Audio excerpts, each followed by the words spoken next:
À Bobo-Avocatier, l'eau est devenue un bien rare. Chaque jour, des familles parcourent de longues distances, patientent des heures et se battent pour remplir une simple cuvette.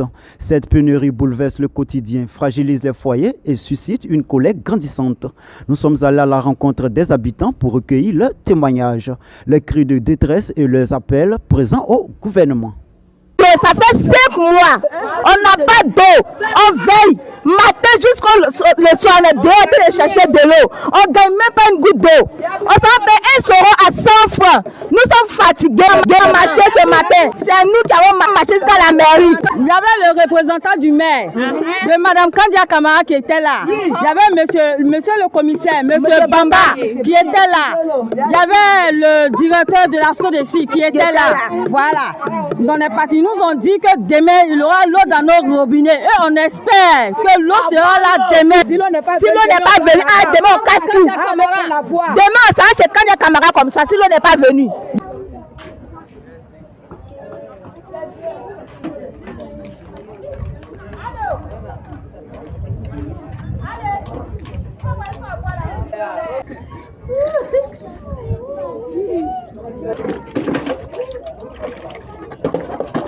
Nous n'avons pas d'eau. Regardez les femmes. Vous savez, quand une femme manque d'eau, c'est très grave. Donc nous demandons pardon au gouvernement, vraiment de tourner, de faire un regard ici, de nous apporter un peu d'eau. C'est pas facile. Vous-même, vous avez, la dame dit, l'eau est source de vie. Nos femmes n'ont pas de l'eau, vraiment, c'est pas bien. Donc vraiment, nous demandons pardon à l'État, de vraiment de penser aux femmes.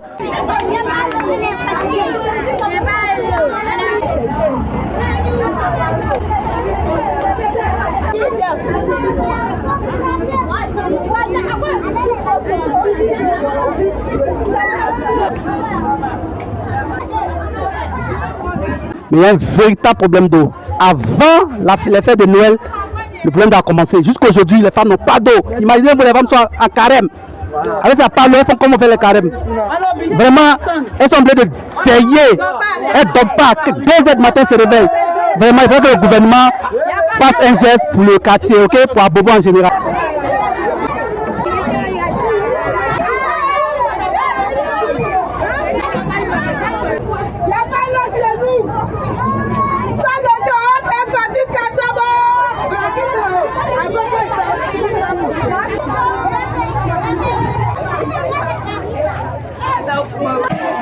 Nous sortons très tard et puis nous rentrons très tôt. Pour nous les élèves, venir s'asseoir ici de 4 heures par exemple et puis se réveiller le lendemain encore pour aller à l'école, là c'est vraiment compliqué. Ainsi que pour tout le monde. Pour ceux qui ont des robinets chez eux à la maison, ça vient carrément pas. C'est ici que l'eau vient un peu. Donc ça fait que tout le monde se regroupe ici. À 2 heures, on ne gagne même pas de l'eau.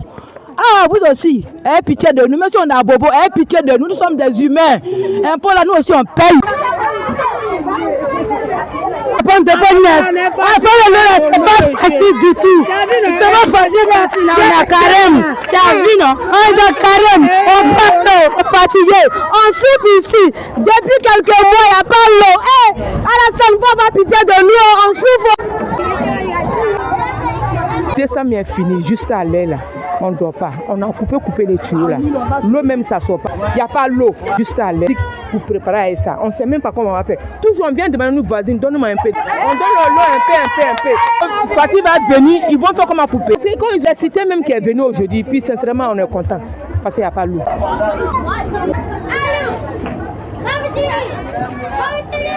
Cette situation de l'eau là nous fatigue parce que on a lutté pour que le gouvernement puisse nous donner des compteurs. Mais au jour d'aujourd'hui, ça fait presque 3 mois dans ce quartier. On n'a même pas une goutte d'eau. Et si un ménage doit payer 2000 francs par jour pour l'eau, on ne pourra rien faire. En tout cas, il faut qu'ils voient cette situation pour nous envoyer l'eau parce qu'il y a des malades parmi nous et puis ça ne nous arrange pas. Moi-même, je suis très en colère même. Parce que où je suis assise là, je suis malade, tu vas acheter de l'eau, les gens vont pousser et puis tu vas payer la personne pour pouvoir les encourager. Ça, ce n'est pas une situation que nous sommes en train de vivre.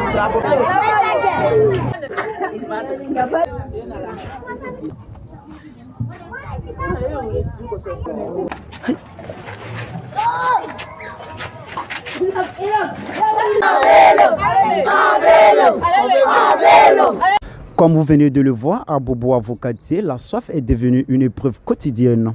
Les habitants, épuisés par la recherche d'eau, lancent un appel présent aux autorités pour que des solutions durables soient trouvées. Ce cri de détresse est celui d'une communauté qui refuse d'être oubliée.